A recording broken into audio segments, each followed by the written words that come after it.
ప్రజా సమస్యలు పరిష్కరించాల్సిన ఎమ్మెల్యేలు ఇప్పుడు పైరవీకారులుగా మారిపోయారా? అసలు సీఎం అపాయింట్మెంట్ కోసం నెలల తరబడి వెయిట్ చేయాల్సిన పరిస్థితి ఎందుకు వచ్చింది?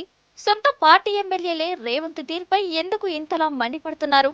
అసలు తెలంగాణ కాంగ్రెస్ అంతర్గత రాజకీయాల్లో బయటకు రాని ఆ బాంబు నిజంగానే పేలబోతుందా? మరో 3 నెలల్లో కాంగ్రెస్ పార్టీలో ఏం జరుగుతుంది?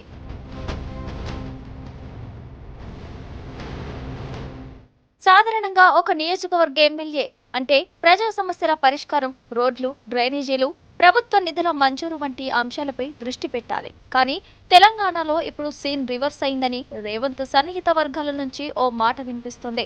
తనను కలవడానికి వస్తున్న ఎమ్మెల్యేలలో సుమారు 80% మంది కేవలం సొంత పనుల కోసమే వస్తున్నారని, ప్రజా సమస్యల కంటే అవకాశం ఉన్నప్పుడే 4 రాళ్లు వెనుకేసుకోవాలి అనే ధోరణితోనే వారు వ్యవహరిస్తున్నారని సీఎం తన సన్నిహితుల వద్ద తీవ్ర అసహనం వ్యక్తం చేసినట్లు ప్రచారం జరుగుతోంది.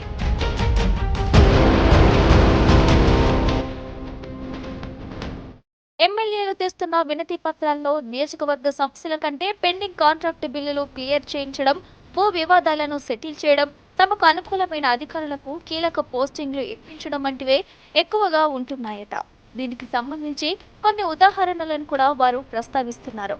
ఒక కీలకమైన ఎమ్మెల్యే అవినీతిపై బయట నీతులు చెబుతూనే లోపల భూ వివాదాలు సెటిల్మెంట్ల కోసం సీఎం కార్యాలయం చుట్టూ తిరుగుతున్నారని, ఏసీబీ కేసుల్లో ఇరుక్కున్న అధికారులను కాపాడడానికి ప్రయత్నిస్తున్నారని సీఎం వర్గం ఆరోపిస్తుంది.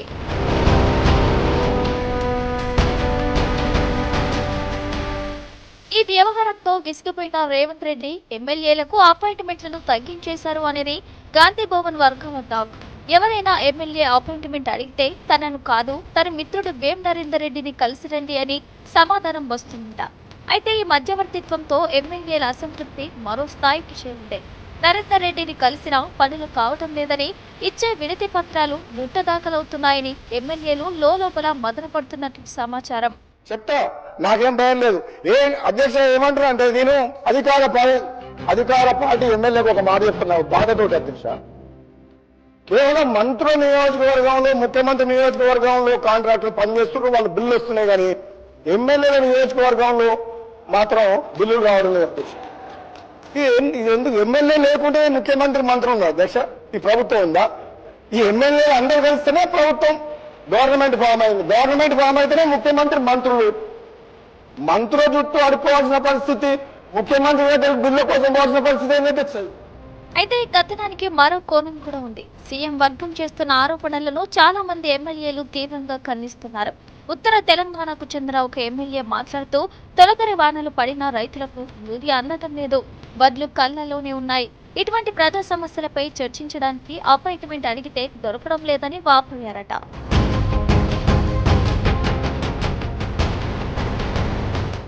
మొత్తానికి సీఎం రేవంత్ రెడ్డికి ఎమ్మెల్యేలకు మధ్య కమ్యూనికేషన్ గ్యాప్ ముదిరి పాకర పడినట్టు కనిపిస్తుంది. ఎమ్మెల్యేలు నియోజకవర్గాలను పట్టించుకోవడం లేదని సీఎం భావిస్తుంటే, నిధులు ఇవ్వకుండా, అపాయింట్మెంట్ ఇవ్వకుండా, పైగా అవమానిస్తున్నారని ఎమ్మెల్యేలు ఆగ్రహంతో ఉన్నారు. ఈ పరిస్థితి ఇలాగే కొనసాగితే రాబోయే రోజుల్లో పార్టీలో పెద్ద రాజకీయ సంక్షోభం తలెత్తినా ఆశ్చర్యపోనక్కర్లేదు.